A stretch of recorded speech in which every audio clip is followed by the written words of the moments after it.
เจ้าน้องละมุบุษบาก็ขออยากฝากผลงานเพลงละมุบุษบาบ่ว่าสิว่าผลงานเพลงใดก็ย่าเนาะ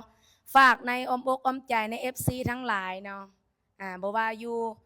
ลาวหรือว่าอยู่ต่างประเทศเนาะละมุบุษบาก็ยังเป็นละมุบุษบาคือเก่าบ่ว่าสิอยู่ทั้งใดก็ยังคือเก่าเด้อเนาะฝากให้ FC ติดตามขาน้อยเด้อเนาะคนผู้ให้ท่ายบ่เป๋เนาะ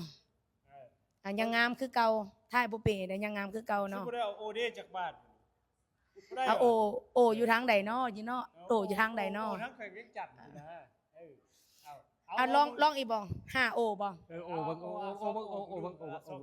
ซอกโอเนาะลองบ่เด้อ1 2 3โอ้เด้ไปแต่ฟังอยู่บ่อาจารย์แก้มใหม่ๆใส่ห้องห่วงเอ้ยว่าน้องนี่มาพบอ้ายสายงามไม่หุบหล่องามกระดักกระดอกงามกระดักกระดอกอยากขอเข้าไม่สอนนอนแน่นแล้วสอนนอนเด้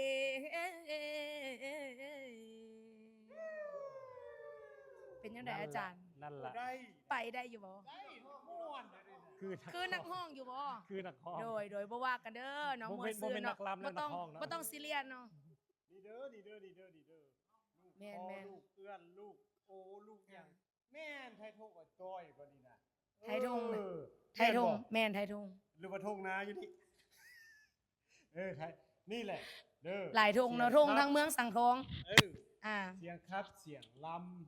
มันติดพันเนาะเสียงครับเสียงลำมันติดพันกับคนลาวว่าชื่ออยู่ทางไหนก็แล้วแต่เข้าเดียวจำประเด็กเฮาคนลาวบ่แม่นไทยอื่นแบบนี้ได้แต่ซ้ำนี่เลยแม่นได้แต่ซ้ำนั่นแหละว่าเฮาคนลาวบ่แม่นไกลแล้วถึกฝากวิถักแฟนเพลงของละมุดกดไลค์กดติดตามเนาะผลงานของเราแล้วก็เพจของเฮาและให้ความอุปถัมภ์คำสู่ติดตามพวกเขาเพื่อที่จะสร้างผลงานเพื่อที่จะสร้างศิลปินแม่นให้ไปฮอดตลอดฮอดฟังเนาะเอาสายช่วยกันเด้อเนาะจักบาทบ่ดูฝากคนแดดบ่มีบาท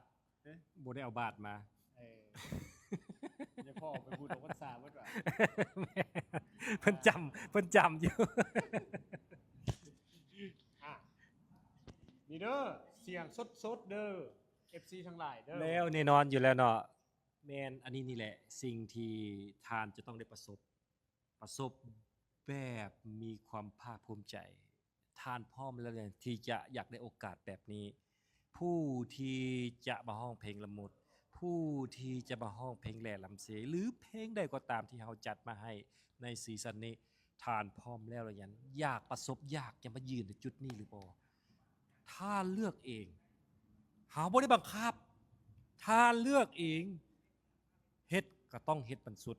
ถ้าบ่เฮ็ดก็นั่งท่าฟังกดไลค์กดแชร์กดแชร์อุดหนุนเป็นกำลังใจให้แก่ศิลปินผู้ที่เข้ามาท่าสิงในเอเชียอะคาเดมี่ตบมือให้น้องละมุดตบมือให้ละมุดบิสบาเดต่อไปเอาสิมีการแจกอีกเป็นแจกอีกน้องละมุดพักผ่อนก่อนน้องละมุดพักผ่อนก่อนเอามานี่กะมานะเอาแบตเต็มหรือยัง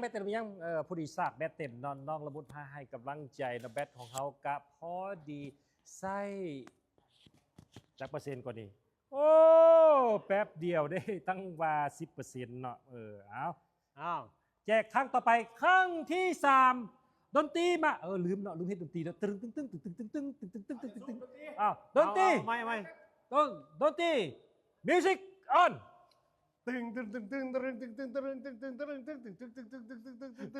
อันนี้โมเมนต์นั่นโซจากสวนสัตว์เด้อโปรเกียมดนตรีมาแล้วโมเมนต์แล้วมันก็บ่แล้วเนาะเพลงกับเพลงจริงจังเนาะเฮาไปจริงจังเพลงอันนี้บ่มีเนาะบ่ได้ไทยอันนี้บ่ได้พวกนี้จะแจกอีกเด้อพี่น้องแล้วเด้อครั้งที่3ได้แก่แม่นไผล่ะบัดนี้นะเบิ่งดูเอาซุ่มมาตึงเบอร์ที่3อ้าวคือผู้เก่าใช่ล่ะเอาไหมซุ่มไม่คือผู้เก่าได้นี่ได้ซุ่มไหม โอ้ย FC เข้ามาแล้วหลายท่านขึ้นแล้วเอ้า ซุ่มไหม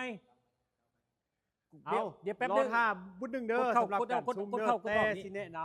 ฟ้า ำเออ ใส่นี่อันนี้ก็ สิแนะนำว่าเฮ็ดจังไดจังสิได้โชคได้รางวัลคือแบบนี้สิได้ซุ่มได้ซิมน้ำเขาเจ้าอย่างแรกเลยคือดาวน์โหลดแอปพลิเคชัน Lab X เด้อเข้าไป App Store หรือว่า Android พิมพ์คำว่า L A A B X เนาะแล้วติดตั้งแล้วปุ๊บใส่เบอร์โทรลงไปลงทะเบียนเนาะเอาเบอร์โทร8ตัวเลขบ่มี020 8ตัวเลขตั้งรหัสให้เรียบร้อยแล้วยืนยันสำเร็จแล้วก็ได้กระเป๋าไว้รุ่นโชคท่านก็จะสามารถเข้าไปเบิ่งอยู่ในหันมันจะมีโครงการประกวดของพวกเขาที่โหวตผ่านแอปเฮาก็มีเนาะเพราะฉะนั้นแล้วดาวน์โหลดกันมามักผู้ใดชอบผู้ใดให้คะแนนเนาะให้ไล่เขาเจ้าอย่างเช่นโครงการที่เขากำลังประกวดในปัจจุบันนี้คือโครงการ HM Academy มัน ซีซั่น1เนาะคำว่าซีซั่น1ต้องมีซีซั่นต่อไป